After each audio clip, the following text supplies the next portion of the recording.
तो जिस जांग को ठोका है इसी जांग को ठोकेंगे भीम अपनी गदा से और यहीं से तोड़ेंगे। मैत्रेय जी ने देखा कि गर्भ में बैठा हुआ अभिमान में दुर्योधन है, तो मुड़े आसन से और महाबाहु दुर्योधन, तुम बात को समझने वालों में हो, इसलिए मैं तुम्हारे हित की बात कह रहा हूं। ये जो पांडवों से तुमने द्रोह ठान रखा है, ये कुरुकुल का नाश करने वाला है। सब के सब सत्यव्रतधारी हैं पांडव, जिनका पौरुष अप्रमेय है। इच्छा अनुसार बल धारण करने वाले हिडिंब को परास्त कर दिया जिन भीम ने, बक नाम के राक्षस को जिन्होंने मारा, और अभी अभी मैं देख के आ रहा हूं किरमीर नाम के राक्षस का उन्होंने वध किया। उन भीम से तुम विजय पाना चाहते हो, उनसे द्रोह करते हो?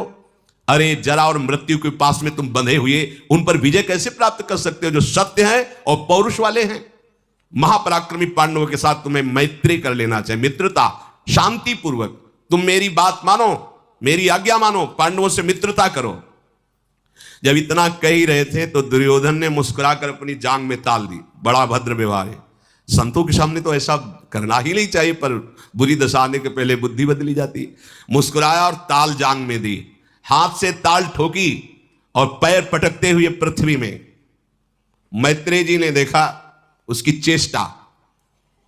मैत्रेय जी समझ गए कि अभिमानी हमारा उपदेश नहीं मानेगा। कुछ देर चुप रहे। दुर्योधन को देखकर मैत्रेय जी के ओंठ कांपने लगे, क्रोध। मैत्रेय जी ने कहा, सुन, तूने ऐसे ही समझ रखा है कि मैं ऐसे ही बोल रहा हूं और तू ताल ठोक रहा है, मेरे सामने अपराध कर रहा है। केशवाय नमः, नारायणाय नमः, माधवाय नमः आचमन किया और हाथ में जल लिया। अय मेरा अनादर करने वाले दुर्योधन, मेरी बात सुन, अब त्रिभुवन में कोई तुझे नहीं बचा सकता। वही भीम गदा से तेरी जांग तोड़ेंगे, तुझे चकनाचूर कर देंगे, तुझे निश्चित भीम के हाथ मरना होगा। साप दे दिया। जे ही शाप दिया, धृतराष्ट्र कांप गए, हाथ जोड़कर खड़े हो गए, चरणों में गिर, महाराज क्षमा कीजिए। और सुन दुर्योधन, तेरे द्रोह के कारण तेरा एक भी भाई नहीं बचेगा। तेरी सहायता कोई भी करे, चाहे भीष्म होता है, द्रोण हो, कोई भी नहीं बचेगा। जो अधर्म की पक्ष धारा में रहता है, सहायता करता है, चाहे जितना बड़ा धर्मात्मा हो, बलिष्ठ तेजस्वी हो, उसका पतन हो जाता है।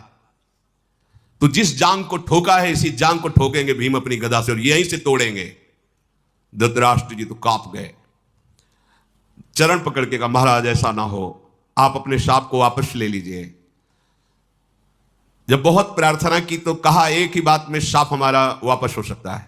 जाए युधिष्ठिर के पैर पकड़े और कह दे क्षमा, और वापस उनको मना खिलावे, और ये कर नहीं सकता।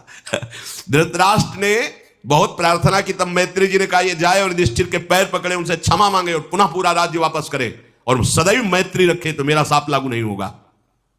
नहीं, भीमसेन का बल इसको नष्ट कर देगा। मैत्रेय जी की बात सुनकर के धृतराष्ट्र ने कहा, महाराज अभी आपने कहा किरमीर नामक देती, तो मैंने नहीं सुना, कब वध किया? तो कहा, मेरे पास समय नहीं बताने का। विदुर जी भी गए थे, उन्होंने भी देखा था, वो तुम्हें बता देंगे। ऐसा कह करके मैत्रेय जी अंतर्ध्यान हो गए।